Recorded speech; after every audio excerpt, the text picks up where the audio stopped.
Shiv Sena, Bhajap, Rashtrawadi, RPI महायुतीचे अधिकृत उमेदवार महेंद्र सदाशिव थोरवे आपल्या दुसऱ्या विकास पर्वाचे साक्षीदार व्हा. उमेदवारी अर्ज भरायला माझ्यासोबत चला. मंगळवार दिनांक 29/10/2024 रोजी सकाळी 10 वाजता. की महाविकासाचे सर्वच कार्यकर्ते आज एक दिवस उन्हातानात 3-3.5 तास मी बोललो होतो अशा अभूतपूर्व अशी गर्दी करून आज कापणीचा सीझन आहे माझ्या शेतकऱ्यांचा. तरी पण आज सर्वच लोक नितीन सावंतच्या पाठी काय कोण आहेत तर ते उत्तर आज कर्जत खालापूर विधानसभेतील माझ्या मायबाप जनतेने आज सर्वांना दिलेलं आहे. आज एवढ्या मोठ्या प्रमाणात ही सगळी मायबाप जनता रस्त्यावर उतरली. आज कितीतरी लोक येऊ शकले नाहीत, त्यांनी त्या ठिकाणी मला आशीर्वाद दिला. त्या सगळ्यांचे पण या ठिकाणी मनापासून आभार मानतो.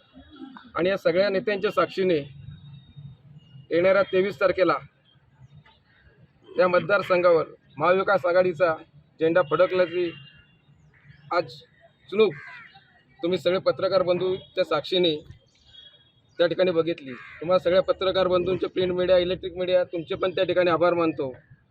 तुम्ही सगळ्यांनीच त्या ठिकाणी मला सहकार्य केलं आणि हे सहकार्य येणाऱ्या 23 तारखेपर्यंत तुम्ही सर्वच जण मला कराल हे या ठिकाणी अपेक्षा बाळगतो. आणि माझ्या कर्जत खालापूर मतदारसंघातील प्रत्येक माता भगिनीने या ठिकाणी सांगतो, तुम्ही एक दिवस मला दिलाय. एक दिवस तुम्ही माझ्यासाठी उन्हामध्ये चाललायत. अजून 10 दिवस माझ्यासाठी मला काम करायचं आहे. गाव वाडी वस्तीवर जायचं आहे. दारोदारी लोकांच्या फिरायचं आहे. पण त्यानंतर येणारी 5 वर्ष तुमची सावली बनून, तुमच्या घरातला तुमचा भाऊ, तुमचा मुलगा म्हणून जे प्रेम तुम्ही मला नेहमीच दिलं ते आज पण तुम्ही दाखवून दिलं. ते प्रामाणिकपणे ती सेवा करायचा 5 वर्ष प्रयत्न करेल. तुमच्या सर्वांच्या माध्यमातून एकच सांगेल का महाविकास आघाडीचा उमेदवार मशाल म्हणून मी त्या चिन्हावर उभा आहे.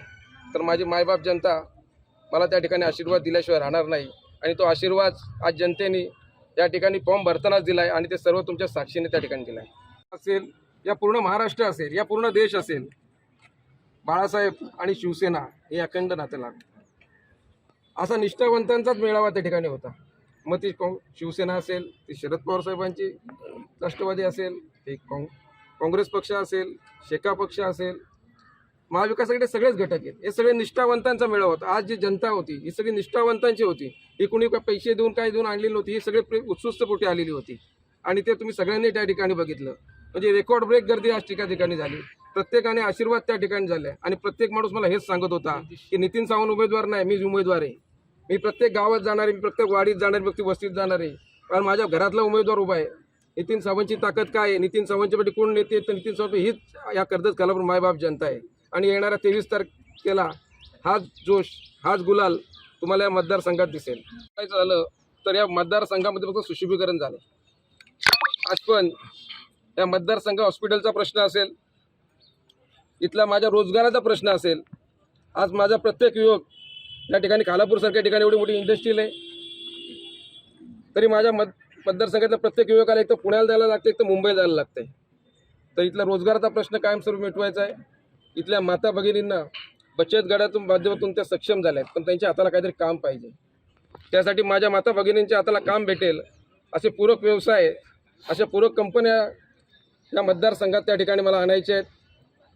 या ठिकाणी पाण्याचा प्रश्न, आजही पाण्याचा प्रश्न तो तसाच आहे. म्हणजे तो कांडस कळंब या पात्रच ठिकाणी नाही तर उमरोली वॉर्डपासून सुरू झाला, तो शहरीकरण भागात असेल, या प्रत्येक ठिकाणी पाण्याचा प्रश्न आहे. लाईटचा प्रश्न, ऊर्जेचा तसाच आहे. या ठिकाणी शिक्षणाचा मोठा अभाव त्या ठिकाणी आहे. माझ्या इथला आदिवासी बांधव हा मुख्य प्रवाहात आला पाहिजे, त्याला चांगलं शिक्षण भेटलं पाहिजे. त्यासाठी या मतदारसंघात काम करायला लागेल. एक स्पोर्ट अकॅडमी या ठिकाणी उभी करायला लागेल. एक मोठं ग्रंथालय या ठिकाणी उभं राहायला लागेल. आज इथला माझा युवक MPSC UPSC तयारी करतो, त्याला पुण्यासारख्या ठिकाणी त्या ठिकाणी जायला लागतं. एक मोठी अभ्यासिकी मालिका या ठिकाणी पाहिजे. या मतदारसंघात फक्त सुशोभीकरण करायचं नाही तर कॉन्क्रीट काम करायला पाहिजे. एक वेगळं विजन त्या ठिकाणी घेऊन चालायला लागेल. या ठिकाणी सर्वात जास्त पर्यटन या ठिकाणी होतं. या ठिकाणी आपल्याला निसर्गाने एवढं मोठं योगदान दिलं आहे की एवढी मोठी पेज नदी आपल्याकडून 24 तास वाहते. त्या धर्तीवर त्या प्रत्येक माझा मतदारसंघातला प्रत्येक शेतकरी त्याच्या शेतापर्यंत पाणी कसं जाईल यासाठी काम करायला लागेल. या सगळ्या गोष्टींसाठी येणाऱ्या 20 तारखेला मला या मतदारसंघातला माझी मायबाप जनता त्या ठिकाणी आशीर्वाद देणार आहे. कारण त्यांना मी एकच सांगेल की तुम्ही एकदा नितीन सावंतला संधी देऊन बघा. हा तुमचा मुलगा, तुमचा भाऊ या मतदारसंघामध्ये तुमच्या प्रत्येक अकेला उभं जावेल. तुम्ही आज एक दिवस दिला आहे, अजून फक्त 10 दिवस मला द्या. 5 वर्ष तुमच्या सुखदुःख असेल, तुमच्या अडीअडचणी असतील, तुमची सावलीप्रमाणे तुमच्या घरातला कुटुंबातला सदस्य म्हणून त्या ठिकाणी तुमच्यापुढे ठामपणे उभे राहील. हा शब्द या ठिकाणी माझ्या कर्जत खालापूरतील माय जनतेला देतो. नमस्कार, मी विकास मिरगणे. विकासनामा या डिजिटल प्लॅटफॉर्ममध्ये आपलं सर्वांचं स्वागत आहे. आज आपण चर्चा करतोय महाविकास आघाडीचे उमेदवार अर्थात ठाकरे गटाचे नेते आणि उमेदवार असलेले नितीन सावंत यांच्याबाबत. खरं तर नितीन सावंत काय चालू शकत नाही किंवा नितीन सावंतांमध्ये आक्रमकता नाही किंवा नितीन सावंत आता फेकले जातील अशा प्रकारची चर्चा जे कर्जतच्या राजकारणात अनेक दिवसांपासून होते. मूळ मुद्दा असा आहे, नितीन सावंतांनी ज्यावेळेला एबी फॉर्म मिळणार नाही असे अनेकदा वारंवार बोलले. नितीन सावंतांनी एबी फॉर्म आणून करून दाखवलं, हा पहिला मुद्दा. दुसरा मुद्दा असा, नितीन सावंतांनी आपल्या भाषणातून एबी फॉर्म आल्यानंतर जेव्हा शिवालयामध्ये भाषण केलं, मी हिशोब करणार, मी नितीन सावंत सेटलमेंटमधला माणूस नाही आहे, अशा प्रकारे जाऊन त्यांनी एक दुसरा मुद्दा म्हणजे आक्रमकता दाखवण्याचा प्रयत्न दुसऱ्या मुद्द्यामध्ये केला. पहिला एबी फॉर्म आणला, दुसऱ्यांदा त्याने शिवालयामध्ये मनोगत व्यक्त करत किंवा भाषण देत असताना त्याने आक्रमकता दाखवली, अनेक मुद्द्यांना स्पर्श केला. हिशोब करणार असेल, सेटलमेंट या मुद्द्यांवर असेल. आता तिसरा मुद्दा, आज शक्तिप्रदर्शन त्यांनी उमेदवारी अर्ज दाखल करत असताना एक शक्तिप्रदर्शन करण्याचं काम जे आहे नितीन सावंतांनी केलं. शिवसैनिक रस्त्यावर उतरले, आक्रमकता घोषणा असेल, जोश असेल, उत्साह असेल, हा संचारला शिवसैनिकांमध्ये. नितीन सावंतांनी ही शिवसेना जिवंत ठेवली. आपला खर्च जो आहे आपल्या खिशातून पॉकेटामधून खर्च उभा करत आज त्यांना फळ मिळालं. परंतु याच्यामध्ये जर बघितलं, ही जी उतरलेली शिवसेना ती ओरिजिनल शिवसेना होती असं ठाकरे गटाचं म्हणणं आहे.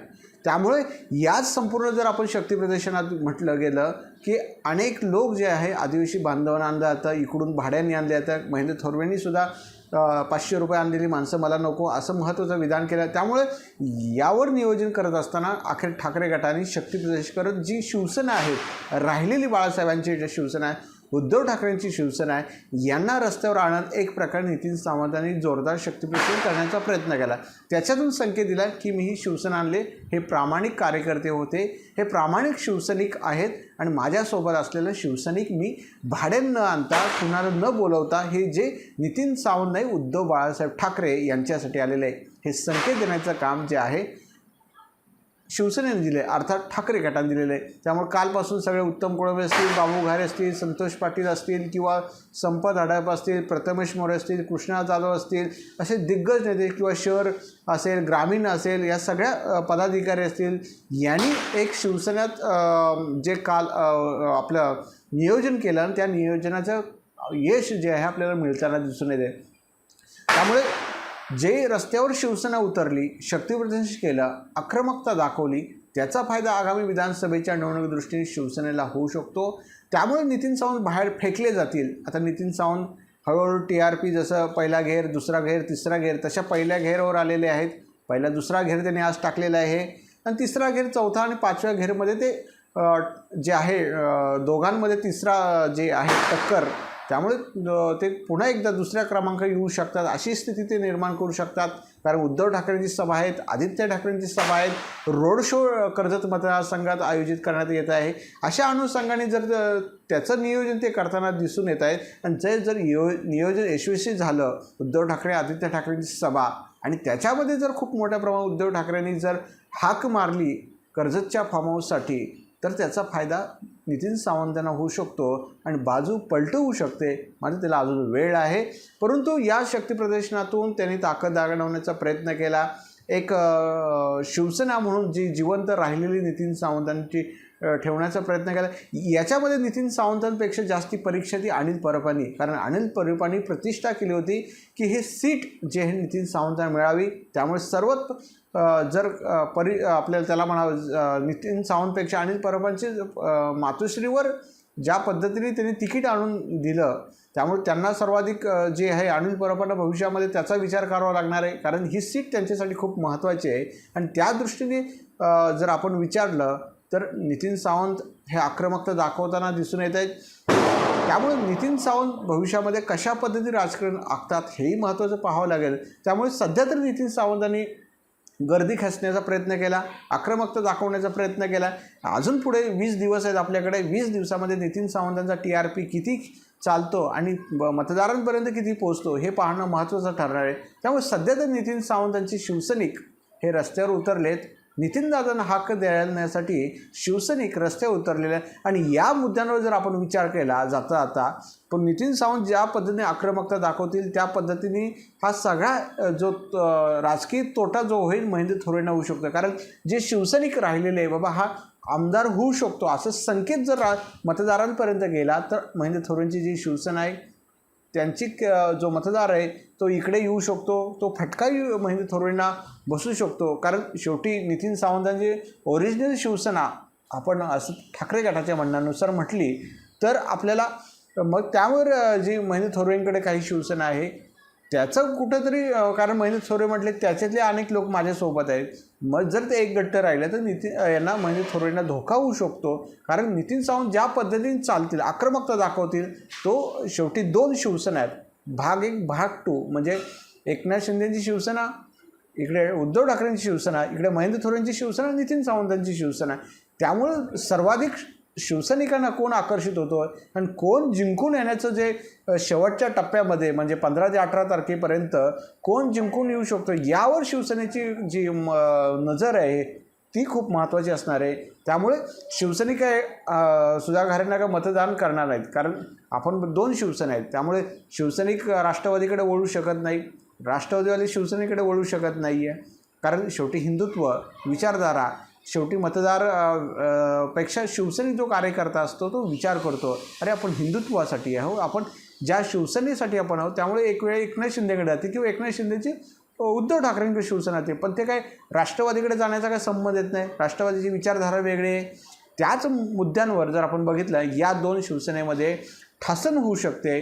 जरी नितीन सावंत 3ऱ्या क्रमांकावर असले तर नितीन सावंत किती पद्धतीने राजकीय रणनीती आखत किंवा या दोघांपेक्षा 3रा वर्ग जर खेचला त्याने मतदारांपर्यंत बाबा हे 2 नको तर मी वेगळा आहे असं सांगितलं तर कुठं तर नितीन सावंतांना TRP वाढू शकतो. पण नितीन सावंतांना करावं लागेल, त्यांच्याकडे अजून 20 दिवस आहेत. 20 दिवसामध्ये नितीन सावंत किती करिश्मा दाखवतात, कशा पद्धतीने चालतात हे पाहणं महत्त्वाचं राहणार आहे. धन्यवाद.